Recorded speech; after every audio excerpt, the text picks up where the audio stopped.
right, everyone. Thank you so much for joining. We really appreciate you taking out of your time out of your busy schedule and all that work of hype. You're still making time for us. So today's webinar, we have Sunita Yousuf with us. Sunita is a senior product manager at Lululemon. Lululemon, if you don't know, it's one of the largest and retailer brand, and they work in athleisure mainly. So if you're into yoga and all of that, you're going to know about Lululemon. But before we begin, I'll just have a quick plug because a lot of you requested information on Airwork, so what it does, what it doesn't do. So I'll just walk you guys through it. Won't take much time. So essentially, we're a marketplace for talents. We let Bangladeshi youth who are in technology, like software developer, product manager, UI UX designer, access full-time remote jobs abroad remotely. And so essentially, like we do have a lot of talented people in Bangladesh, but we were unable to connect with the global talent pool. So we're building that bridge that connects them. So essentially for a client end, it's like a one-stop shop where they can set up their team and also manage them. So it's an end-to-end recruitment platform with some other value-added services on top.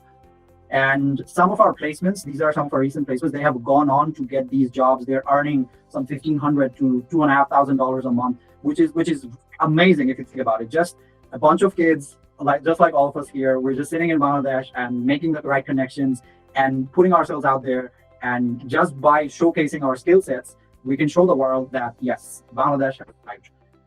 And some of you requested how it works. So essentially, we are an invite-only platform, but you can earn your invite. So the way it works is that you go to our platform, you click sign up.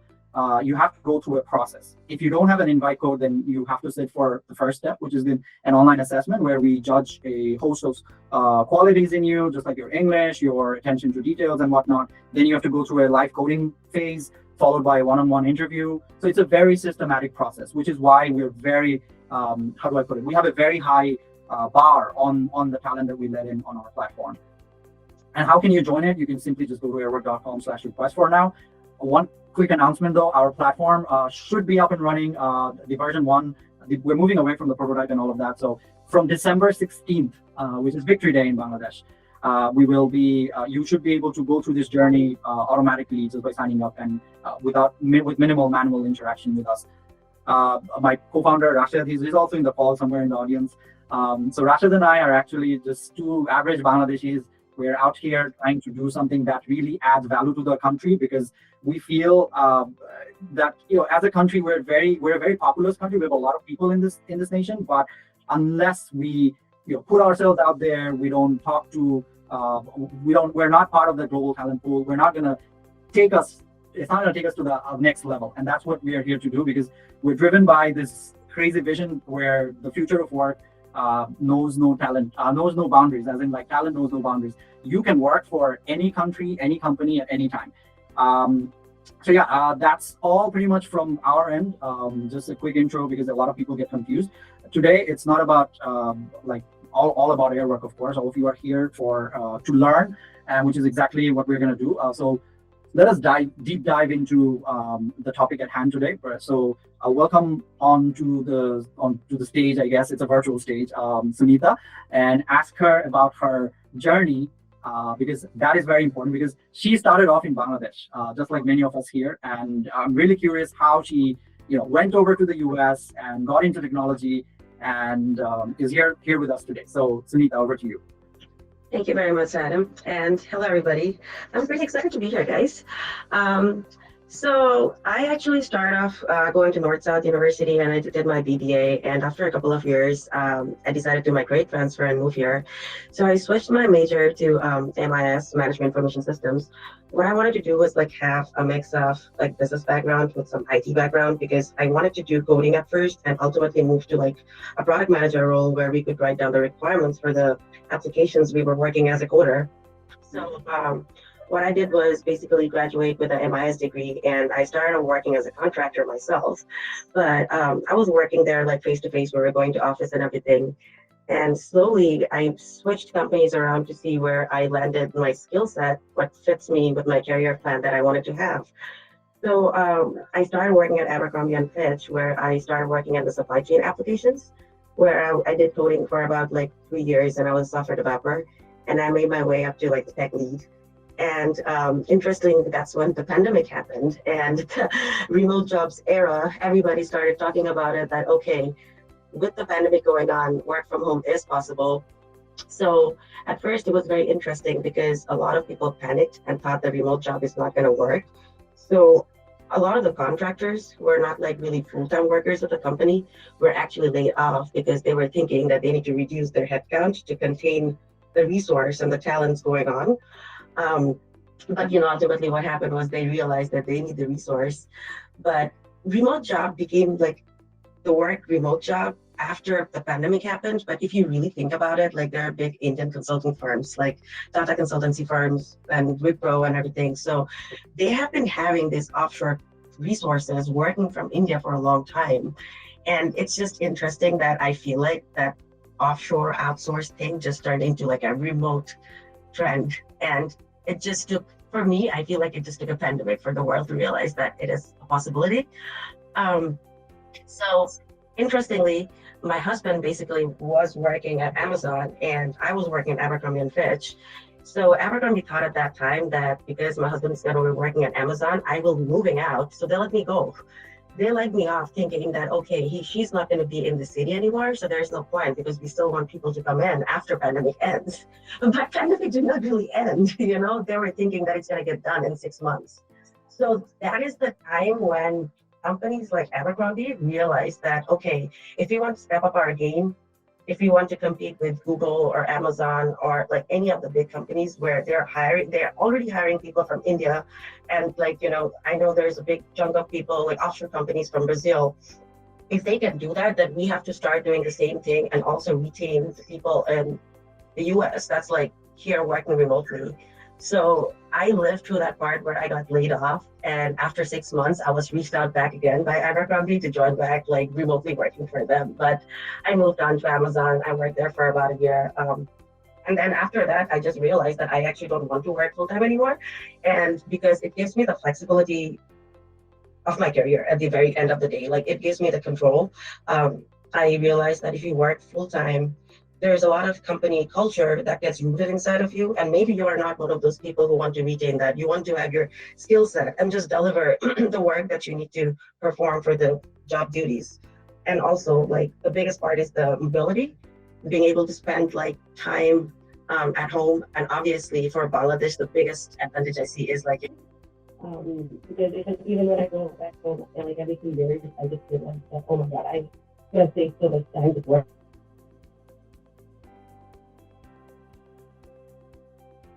Sunita, you got muted, I think. Oh, okay. Can you guys hear me now? Yep. Okay.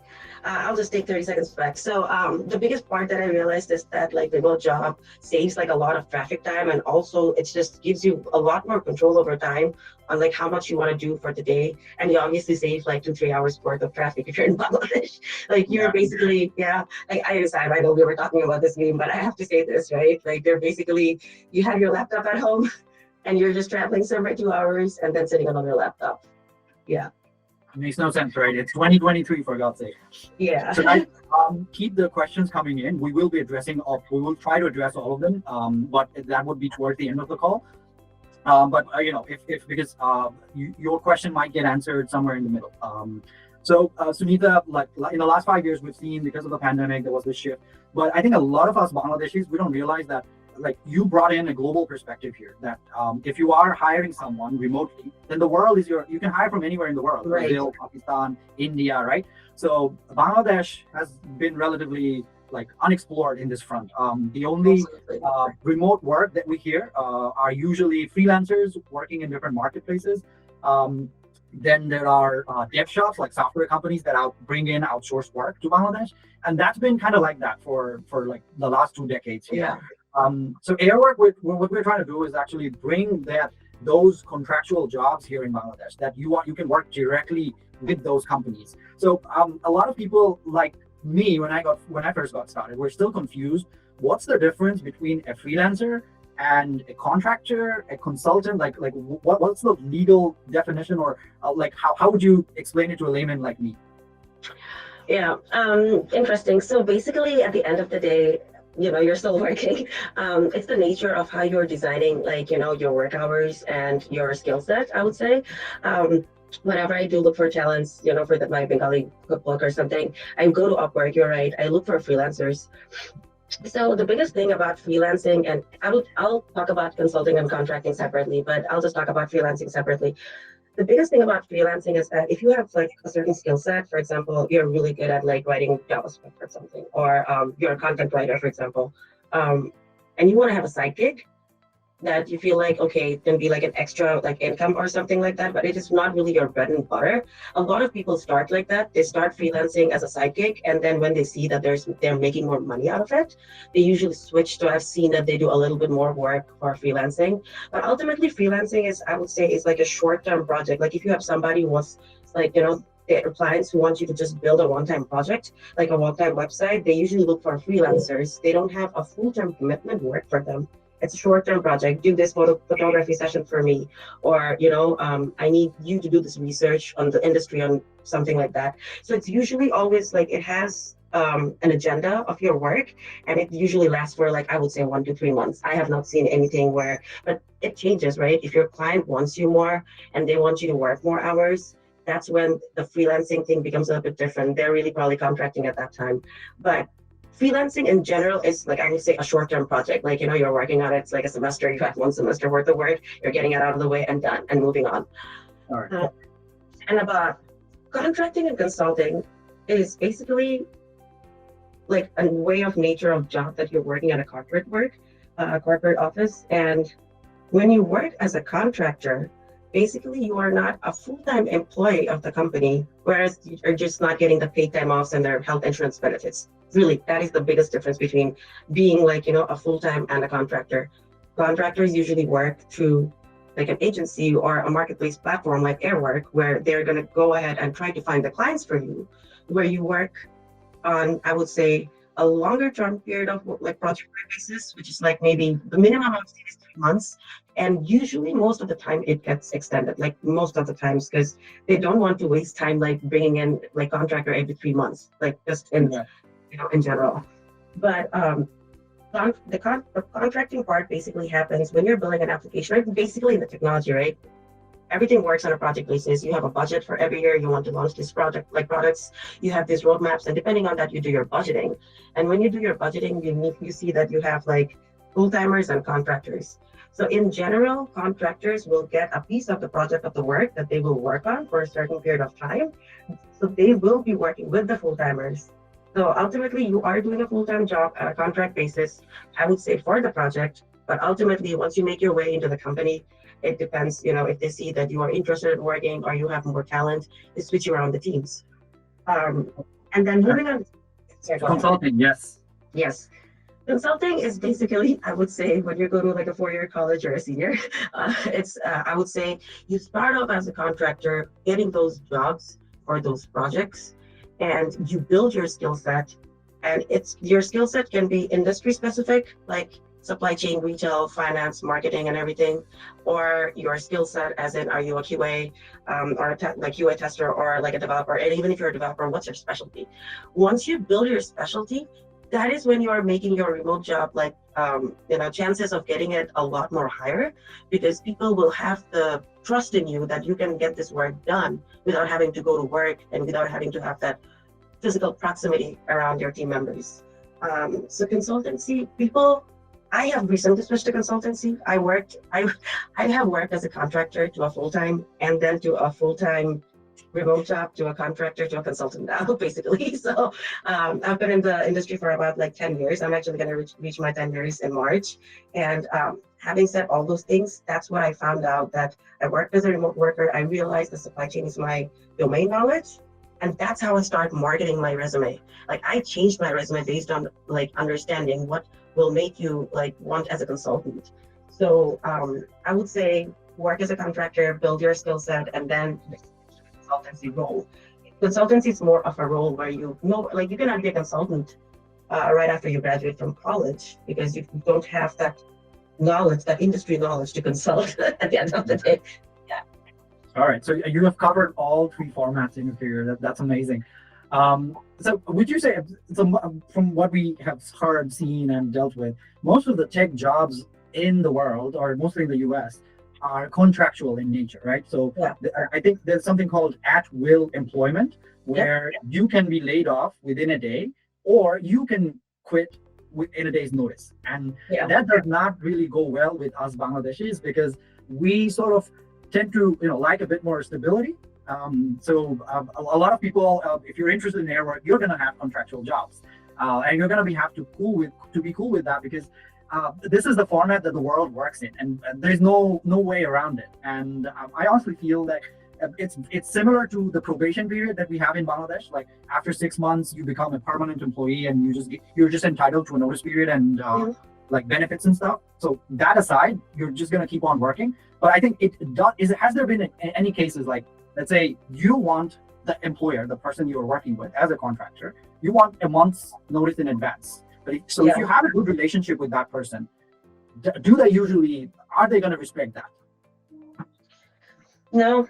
Uh, so that is the fun gamble, I would say, of working as a contractor. And at the end of the day, right, it's like investing in stocks where you're taking that risk. But the way you cover that risk is basically, as a contractor, you make more money. And that is where it covers that risk. When you work as a contractor, and that's how I feel, when I work as a contractor, I have more control over my job security. Is that how I look at it right now? Just because I was laid off, I know that I was going to be able to make it if I stayed as a contractor. Because you're always like aware of your performance, and you will have the interest to do well as well. That's another thing. That's your job ethics. That's a whole different topic. But at the end of the day, you get paid more just because you're a contractor. Companies pay more to the contractors just because they know that they're not covering their job security, such as benefits, such as paid time off. They are basically converted into cash to the contractor. It's in simple words.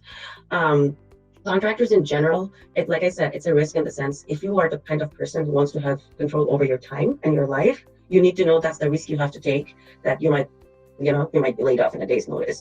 But if you want to think of it the other way, which I have done, I worked at FedEx for about 6 months.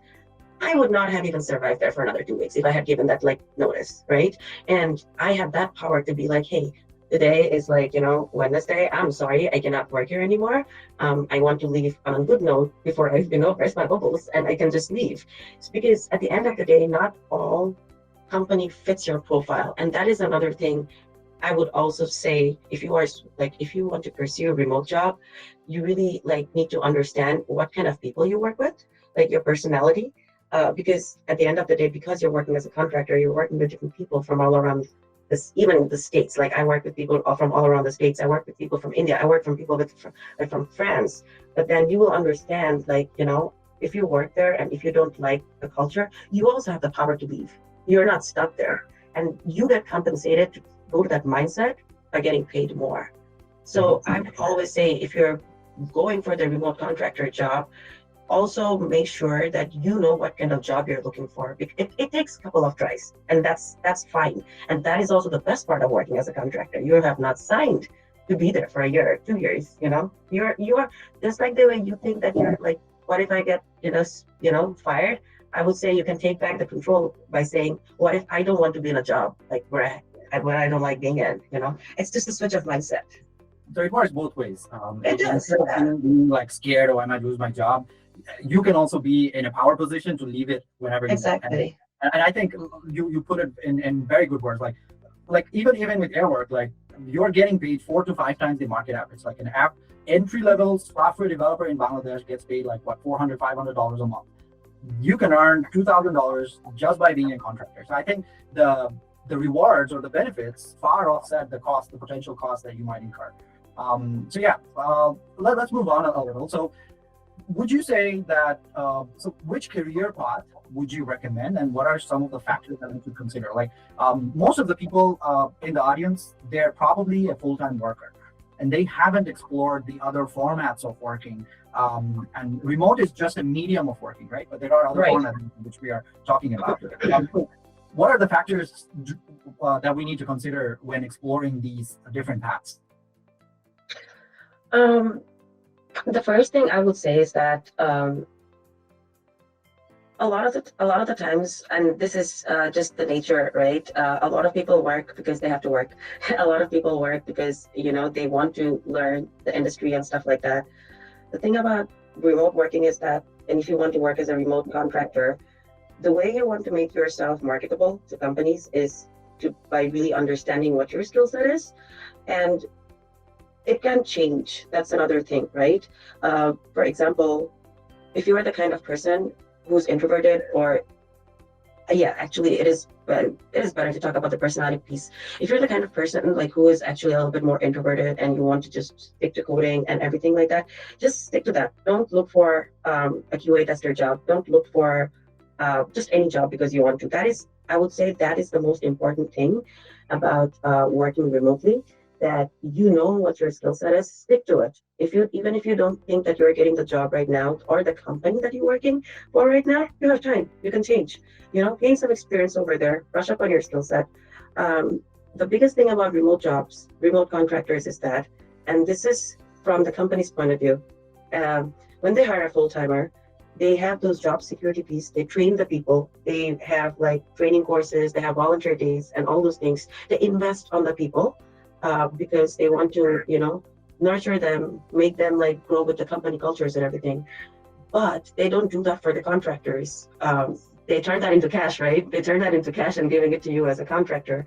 So what I would say is that they don't want somebody to not know what they're working on. They want somebody who actually knows what they're working on, and that is why they just pay that money to have that work get done for them on a project basis. So if you're working on a specific skill set, if you're like a JavaScript developer, if you're a product manager, if you're doing automation testing, I would say, if that's your niche, make that your niche really well and be the best at it, because that's what's going to keep you stay longer at the job. And that is when contractors become like full-time remote workers. Like it has happened. And I know that because when I was working at Abercrombie, they used to work with Ares Technologies, and a lot of people from like India, they have worked there for like 3 years, 4 years. They were my software developers. Like I was their tech lead. I saw a couple of them move to the USA actually at the end, because they got that recognition of working as a contractor. So you never know where your role's gonna, where your path lies. But at the end of the day, they got that achievement just because they were working like on the supply chain systems for 4 years.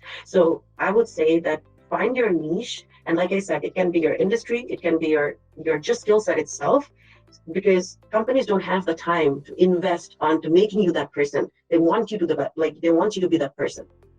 So yes. Right. Find your niche, guys. That's the message. Yeah. So I think we've covered the formats enough. Let's dive into remote working in general. Guys, if you want to be a remote worker, especially here in Bangladesh, there are a few things that you need to be aware of. Number one is you have to let go of your Fridays. Friday is a full working day. You have to be present. You can take your weekends on Saturdays and Sundays, but on Fridays you just have to say goodbye to all the da'wats and parties and whatnot. That's number one. Number two, I want to say something though. Yeah, please, go ahead. If you're a consultant, you have that power to change, by the way. So I'm gonna say that. So that number one. Number two, I would say you have to be present during the evening. So there needs to be a few hours of overlap with the US, with Eastern time or Pacific time. So that usually means that you have to start, you have to work from 7 p.m. till midnight sometimes. Some people do till 2 a.m., but that's pretty rare because the people who hire you, they know that it's like beyond midnight at your time zone. So they don't want to keep you up all night. But throughout the rest of the day, you have a lot of flexibility as to how the hours you put in. So these are some of the basics, I would say, other than having a good laptop, good Wi-Fi connection, backup power, and all of that. Communications, of course. If you're bad at communicating, you're not going to be able to communicate with people on the other side of the screen, right? So Sunita, before when the attendees here they registered, they filled out an optional question, mm-hmm. and I'll try to cover a few of them, and then we can probably move into the Q&A that we have here as well. And most of them are just they want to know how to get started. What are some of the opportunities that's out there, and how can they start getting these opportunities? So I'll try to cover this the best because based on my knowledge in Bangladesh, and I want to speak for Bangladesh, not for how you could do it here. The biggest thing is that I would say a lot of the technology fields, the roles that you have for QA testing, automation, and like I would say developer and everything, if you have already a degree in it, I would say start like looking. A lot of the times I've noticed that freelancing is a good option as well if you have not done it ever before. If you have never done it before, freelancing is a good option for you just to get that like short burst of experience that okay, what kind of work is expected from a US client or something like that. That's something that I have seen definitely works. Another thing I have seen, and Sam, you have to correct me if I'm wrong, but in Bangladesh, I'm sure there are a lot of like IT training like institutions where they have like 3 months courses, 6 months courses, and everything, right? And that is something that is also a trend in America. People who have not done, who are not from IT background, they actually do those 3 months and 6 months courses and everything, and it's just to get their feet wet into the industry because you just have to land on your first job, and it is the same for any industry, right? It's just not IT. Like when you first graduate out of college, it is hard for you to get your first job. It is like always the nature. Um, so if you want to switch, I would always say that go and start learning. There's always like the online platform, there's always the like training institutions. You have to start somewhere. You need to learn that skill set before you start working. And if you want to switch to the contracting job, I would always say that Airwork is always there, try to get an invite code from there. But if you like just like it's talent pool and they have those assessment, that's another thing, like I said, that you could always learn these things online. And there's institutions, and I have done the same thing because at the end of the day, I've been in the industry for 9 years. I've had to learn new software. I've had to learn new software, like all these things, and you can find them online. There's like ample like training materials out there.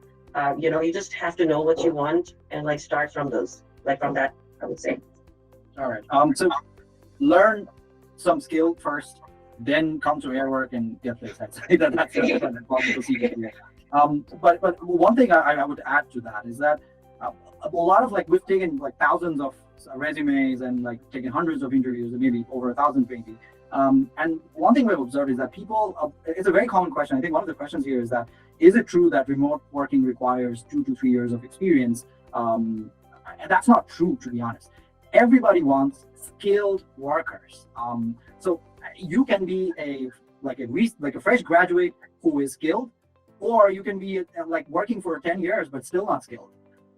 So we have placed people, like most of our placements are actually fresh graduates out of university, and the reason they got placed was because their portfolio was amazing. Not only did they learn new skills, they did interesting projects, and that's a very important differentiator here, I think, because a lot of students here in Bangladesh, especially who are from computer science background, they're taught to do projects on, let's say, library management and like very boring topics and projects. So it's not exciting to an employer. But if they had shown that, hey, I'm really interested in, let's say, data science, and I've built this project on Python, that was more interesting than building a library management software. So just learn, do interesting project, not just the common boring ones. Then you can just start applying. That's it. It's as simple as that, to be honest. Yeah, I want to add something to this. Two things actually. First of all, it is a very, very good question that can you start working as a remote worker after you graduate? I would maybe, like I said, we just need a pandemic to give us a different answer right now. Honestly speaking, it was a little bit like rare before. That's just like I said, right? They want to have contractors so that they can have the work done. But with the remote work becoming more available, they also want to expand their search, right? They also want to hire more. Honestly, they do want to hire more graduates now. They have opened up that program. Like Abercrombie has this leadership program that they have extended to all of USA, and they did not do that before. They would hire only from Ohio. So it's just something like you said, if they have seen that your resume has that niche that they're looking for, it does not matter if you're if you've been there for 5 years or if you just graduated. All right. Yeah. So, guys, we'll start taking questions from the chat box now. I see a question from Abdullah Ibrahim Jawad. He asked the question: what are the expertise, tools, apps that can help land a good remote career? Over to you, Sunita. So depending on the kind of role that you're choosing to go for, if you want to stay into the non-technology side, like if you want to be a business analyst, if you want to be a program manager or project manager, I would say for these, certifications and licenses I have seen has a little bit more value. And honestly speaking, go check out udacity.com, coursera.com, and I can give you guys those links, Sam, if you want to like send it over later on. But these are online and available for anybody and everybody all around the world. You can find any sort of courses you want to go for. For example, I really actually just got a certification on artificial intelligence, like product manager, and I did not even have any background into it. I just wanted to get the certification. So there are these certifications, if you add them to your resume on LinkedIn, they actually add value when people are like looking at your resume to hire you and interview you. All right. There as well, we observed a very common trend. Like a lot of Bangladeshi talents, they have some idea what Agile means, what Scrum is. They have the theoretical know-how, but they've never practiced it. And we also come across people who don't even know like what Agile or Scrum is, and that usually creates a problem because most of our clients, they practice it like Agile, it's a Bible. Yeah, and if you don't know that methodology, it's very difficult to work with the team. So, and there are a lot of certifications out there, guys. Like Scrum, CSPO is what certified. That's Scrum right. Product Owner. Yeah. So Yeah. I'm also a CSPO, by the way. So Oh, I got it done a couple of months back. So there are ways out there to get accredited, to get certified, and put it on your resume so that it looks more attractive. yeah, and also just like how remote job is available, all these courses are available. Like it's not like it's only for USA. Just like I said, these certifications all are online, and you can go and there are online classes too. You can have it self-paced. You can go and do it with the class online. And like there's just like the way remote job is like connecting, the countries. Also, these education platforms are there for like all around the world. Yeah. All right. Let's move on to the next question Yeah. from Zishan Ahmed. Hi, Zishan. Zishan is a Hi. friend of mine.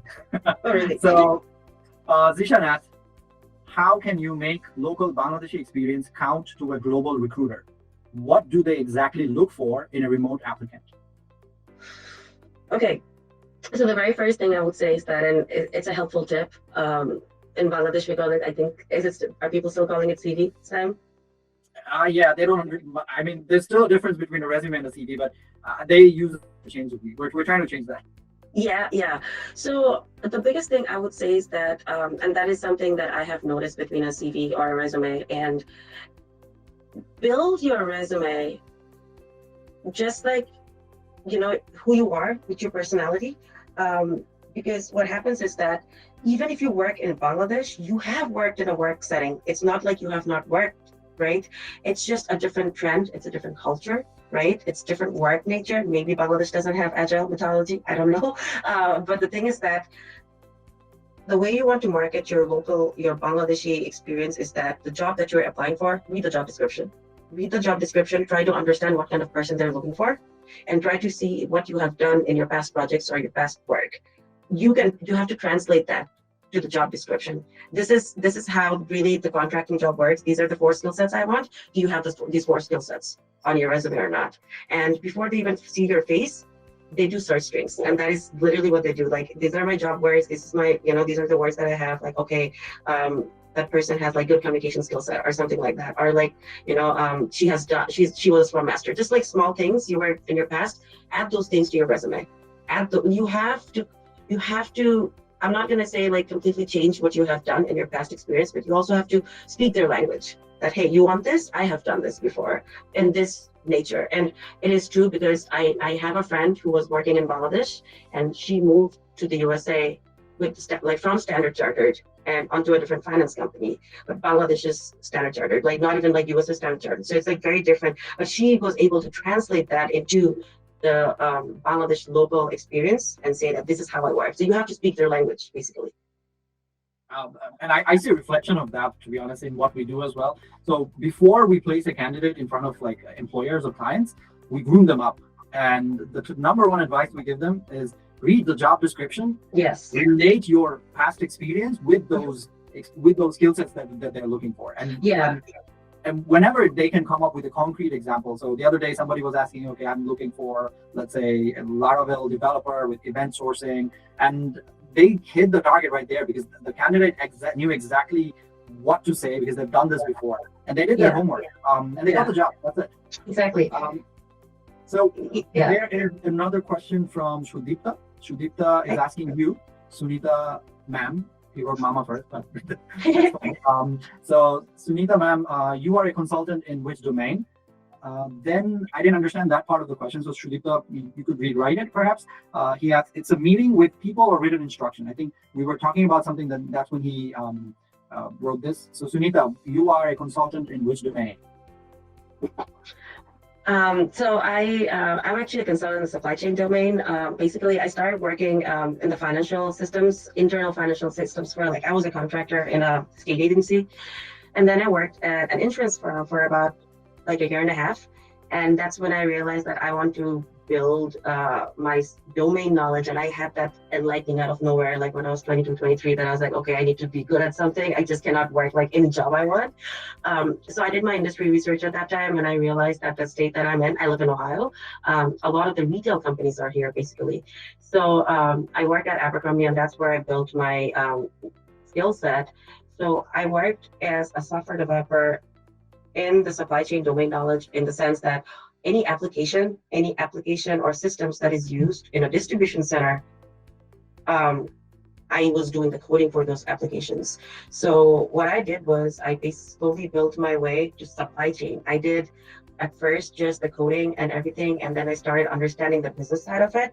So I became a software developer, and I slowly became the tech lead working in that same field, so that I knew how to give instructions to the software developer, and I had an offshore team.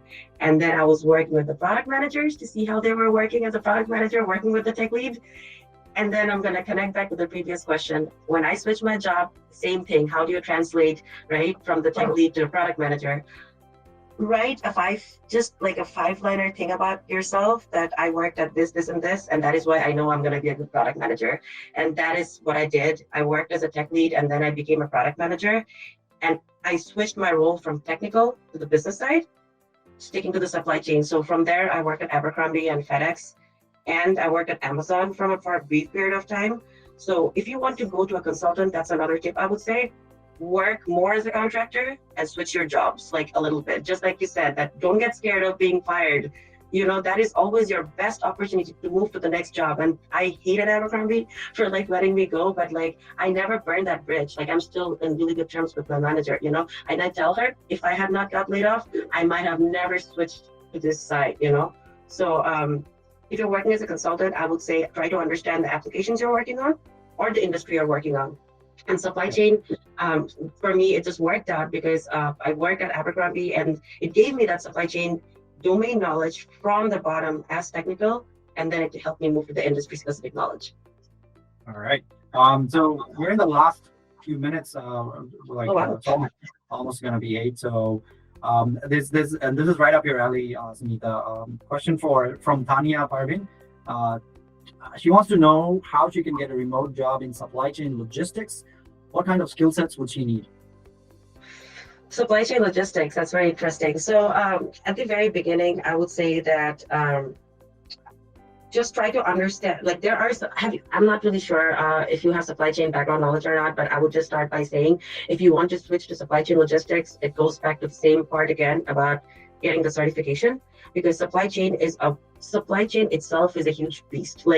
After technology, I would say after technology and finance, supply chain is the next big thing that makes up the economy and the world, right? You're moving goods from all around the world. If you want to switch to that career path, there are supply chain logistics courses as well in Udacity and Coursera, and just start learning those pieces. And you will find what role works for you within supply chain. You can be in procurement, you can be in sourcing, and you can also be in logistics, you can also be in the operations. But you have to understand supply chain domain at first to find out which piece works for you. For me, I was able to understand I work better in the supply chain technology, the logistics or operations, because I work in the technology field, I'm able to understand what kind of applications can have better enhancements. So, and it was from experience, but had I not had that, I took that course like AI product manager earlier this year. So anything, like I said, I don't know, I always just try to learn it. Yeah. Okay. This is the second last question. I'll just answer it quickly. Zubair Jami asks, if anyone gets rejected in the final interview for Airwork, can he or she get the opportunity to interview again? Yes, most definitely you can. There is a cool down period though. So like the platform we built, the initial assessment, if you fail, you can try again after 7 days. And maybe the interviews you have to appear after a month, because you need to improve. Like you got rejected because of a reason, and we want you to improve on that. And oh, we are getting more and more questions. So, yeah, I'm seeing it. So to touch on that, Khairul asked this relevant question. What are some of the ways some of the ways to improve communication skills while being in a predominantly Bengali speaking work environment? I think I can answer that because I have been an English teacher for a while as a student, and even before I got into university. The only way you learn how to speak a language is by practicing. There's no other shortcut to it. And there are speaking clubs. There are speaking clubs on Facebook. You can join them. Find a friend with whom you can practice it. And one of the ways that actually work is by practicing lines from movies in front of a mirror. And you would observe that a lot of Bangladeshis, even myself included, we picked up these accents, these ways on how to speak by just watching Hollywood. And you can learn that by just practicing. That's it. It's sad that your work environment is not conducive to that, but you can still do it yourself. Go in front of a mirror, pull up some lines from some famous movie, and just practice it. That's it. You get to see your expressions as well, how you look like. All right. Over to Shoaib's question. While applying for remote jobs on LinkedIn, I came across terms like W2, W2, C2C, all that fun stuff. Yeah, what do these mean exactly, and do they affect our chances of getting hired for these roles if they're applying from Bangladesh? I would just say that this is something that you should people should worry about later, before they get into the job situation, because this part is taken care by Airwork, and I would say the agency who takes care of when they're doing the payrolls. It's not something that really a person has to worry about directly. And I would say that first, this is how the company is set up. W2 and C2C, these are all the kinds of, I would say, the job form in the tax world, and their job legality work. For example, there are a lot of companies, they don't hire people who are not green card holders or people who are not U.S. citizens, but that's not something we have to worry about, because when they're looking for contractors, they're usually looking for C2C, it's corp to corp.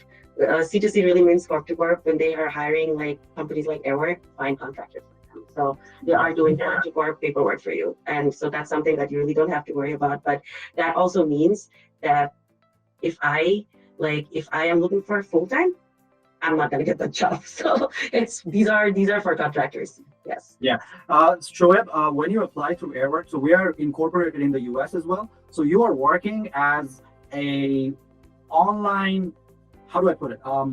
As a contractor for the US entity that we have. So you're essentially exporting your service to the United States through us. And there is an incentive from the government as well for that. And we manage all your, that money is tax-free, by the way.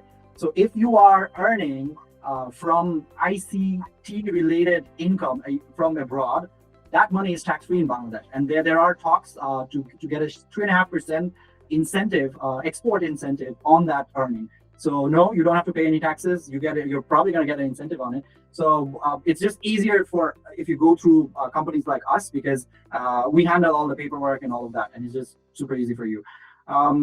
Question from Jawad again, and I think Tausif is similar question. They're asking if certifications like CSEM, CPLM, or certifications in general, do they matter? It's a very, very interesting question, because people challenge me on this. I do have people who tell me, and it's a debatable topic, to be honest, if the certifications matter or not. But going back to the point, the way you build your resume and the way you market yourself really matters. And these certifications just helps you become a more knowledgeable person. So remember that first. That's the first thing. Always think that it's for self-development. It's not always for the heck of the job. But at the same time, I switched from a tech lead to a product manager, and then I was working as an AI program manager at Amazon, and I wanted to do more AI product manager job, but I did not have that. So I did take that certification, and a friend of mine just told me directly that it's a waste of time. But I was like, it doesn't matter. I can talk about it. Like, like I can talk about it during my interview that, hey, I am so like, I really enjoyed learning it while doing it, shadowing it for someone else. I took this class, and I learned this while I did this project. And trust me on this, this is what people want to see at the end of the day. The soft skills matter a lot more. People want to see if you're the kind of person who's willing to learn. And that's an example. So how you market what you did for your training, that matters.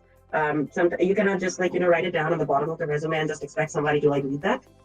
For me, I wrote that as a part of my summary that I was a tech lead. I wanted to be a product manager. So I self-nurtured myself earlier this year while I was working on that. So they know I can take that pressure. So, at the end of the day, whatever training you do, shine on that. Like just talk about it as a part of your interview. Talk about it, how that made you better in your job.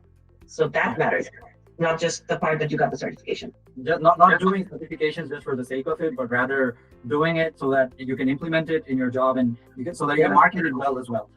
Yeah. All right. Beautifully summarized, Sunita. I think, guys, we're almost at the 1 hour mark. We'll have to draw the line here and wrap this up tonight. Thank you all for joining. If you are interested to join Airwork, just go to airwork.com. The link is here, airwork.com, and then just sign up, and then we'll take you from there. Sunita, would love to hang out with you when you come to Bangladesh. We are trying. You guys are still here, so I'll just try to explain what we're trying to do here. There are a lot of talented Bangladeshis all over the world, and they have a wealth of knowledge that we could tap into and we could learn from.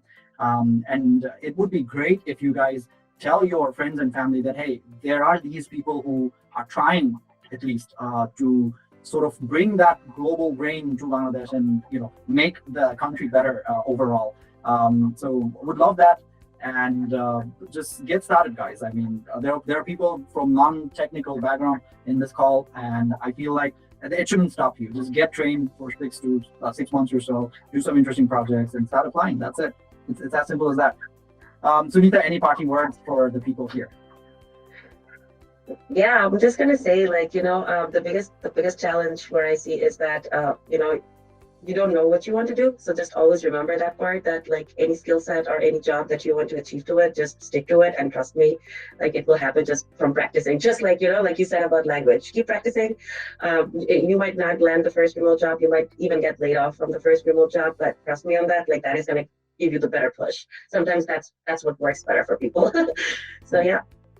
All right, we can wrap up. Thank you, Sunita. Thank you, everybody, for joining. We're gonna end this call. You guys can leave. Have a great night, and enjoy the games tonight, guys. Yeah.